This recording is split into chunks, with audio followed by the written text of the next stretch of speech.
You may think that when you come over here and get married to a white man or a German, life is going to be easy. There's a lot of mental health problems. Women, even when they have seen the signs, they want to stay on because they're ashamed to say they have failed in their marriage. Our women come educated. They come here already with degrees. They come here with a lot, and we notice that the women are doing odd jobs. Marriage should not be a means to an end. Finally, he got so angry with me that he actually beat me up. He even broke my leg. And I was so scared of calling the police because I thought that was the end of me.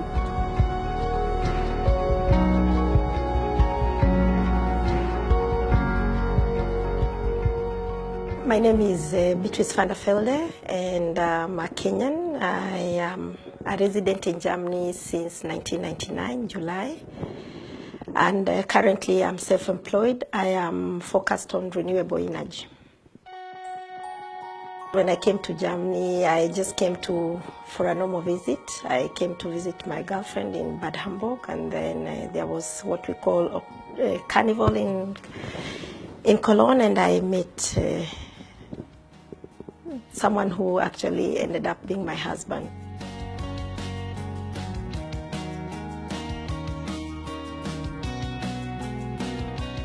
There are so many hardships when you're new here.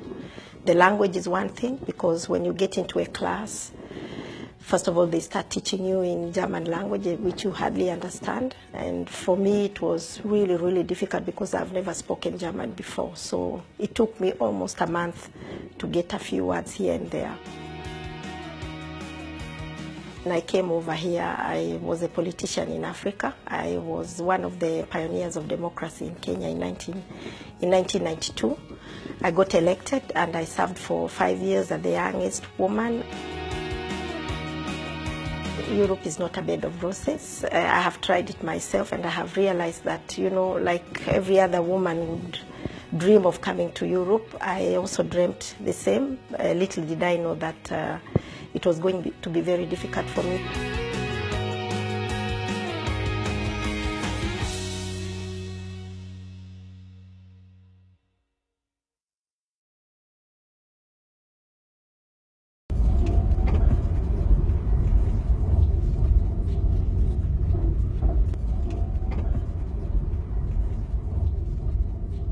When I got married, of course, when I opted to doing my own things, my husband kind of became a bit jealous, and he didn't want me to be self-employed.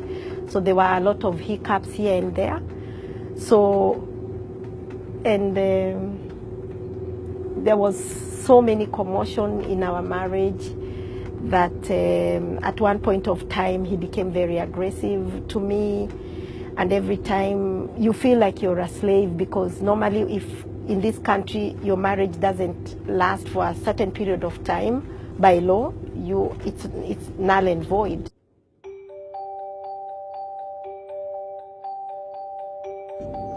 Because I'm naturally a fighter by nature, so I ignored him and still followed my career. And when I was close to realizing my career, that is when now he started making a lot of problems for me. Just because without his signature, then I was not allowed to stay here any longer. So I was kind of just depending on him. Every breath I took, everything in my life was just about him. He was all over my life. Because every time he threatened me, if you don't do this, I will not give you the signature. If you don't do that, I will not do this. And finally, I said enough is enough. So I just decided to continue doing my own thing. And so normally when you're in that kind of a state, the government doesn't actually give you a permanent stay. So they decide to keep you pending and give you what we call a duldul. And I got this duldul for 6 good years. I could hardly leave the country. I could not leave the city. I could not even visit my parents. I was just under their care until the day they said they were doing their investigations about our marriage, etc. But I still didn't give up on my career. Every time there was an exhibition somewhere, I would sneak out even out of the city of Cologne and go to exhibitions because I still thought that would actually free me at the end of the day. So finally, he got so angry with me that he actually beat me up. He even broke my leg. And I was so scared of calling the police because I thought that was the end of me. I was so scared I couldn't even call the police myself. The neighbors heard me cry, and because they have been hearing me being beaten every now and then and they were just quiet, this time around they couldn't take it, so they decided to call the police, and my husband was asked to leave the house and left me there for 6 months.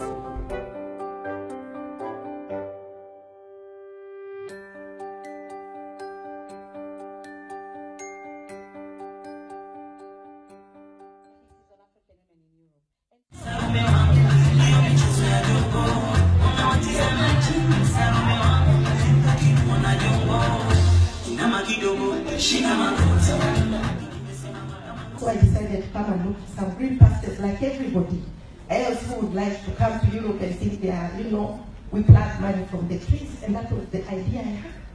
When I came, it was totally different. Well, that even getting a job here before you get married is impossible. My education wasn't that university level because my mother couldn't even pay my fees. Women in Europe face a lot of challenges when they come from Africa. Most of them, the language barrier and integrating. Coming from Africa is usually a community, so you come and you don't find people that you know closely. So before you adjust, it takes time, and that can create a lot of loneliness. There are so many people, so many women who got stuck to where they started. As you know, moving into a foreign land is not easy. When you live from one place to another, the first few years are very challenging, but sometimes it just depends on how you handle those. And also, if Africans in the diaspora can remember where they are coming from, then they have a better chance of sharing their problems. They do say a problem shared is a problem solved. It takes two to hide that love. I do not understand why I had to be told you are deported because your marriage isn't straight. Why did that man marry me in the first place if it was fake? Why is it that the black man, the black woman has to be punished? I never gave up. What I've seen is, I would say, especially our people, there's a lot of mental health problems, because after the problems that most of us came here, some are socio-economics, some are just family issues, some are just looking for green pastures, really. There has been people suffering depression, and some of them didn't know what it is, and struggles, and making money, bringing their families up. Those have always been problems. So anyway, in short, I want to tell you that never give up on your struggles. Remember, I had opened that company in 2003. My dreams were not over yet. We've got so many women, again, like you said, who've gone through domestic violence. Now, those ones have become more like mentors, so they come in to help other women. The root of this situation comes from lack of understanding. There are many women who have not been able to come in open, but after holding events and meeting people you would know personally, or somebody out there knows somebody, you meet somebody and talk to them, they are able to come out and get some help.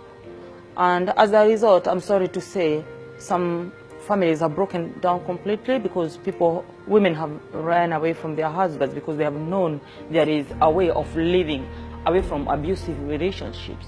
So many people are depressed, and so people are dying because of the depression. Still back to the same thing, not connecting with the women, not having the right people around you. You don't forget you're here on your own, and you don't have your relatives to talk to. And sometimes the problems you have here, we tend to not share it in Africa, how it is. And we go home with this big money that we've been trying to save and spoiling everybody. And at the end of the day, you know how hard it is here, and you can't say it. Sometimes women, even when they have seen the signs, they want to stay on because they're ashamed to say they have failed in their marriage. Because there is a way that people can stop this. And also, ironically, that report also said sometimes the more successful or more educated the women are, the more they want to hold on into this relationship that are so abusive, because they don't want to be seen as having failed. As I stand here, I'm not crying of the past. I'm not crying of what I have gone through in this government. I'm actually showing them that you can finish an African woman. Now companies are looking for me. I'm the one who is introducing them to the Kenyan market. Currently, I'm in the renewable energy, I'm in the dominated field. I'm actually doing about 120 megawatts, which is approximately 3 million euros. I personally have a project of 40 megawatts, which is approximately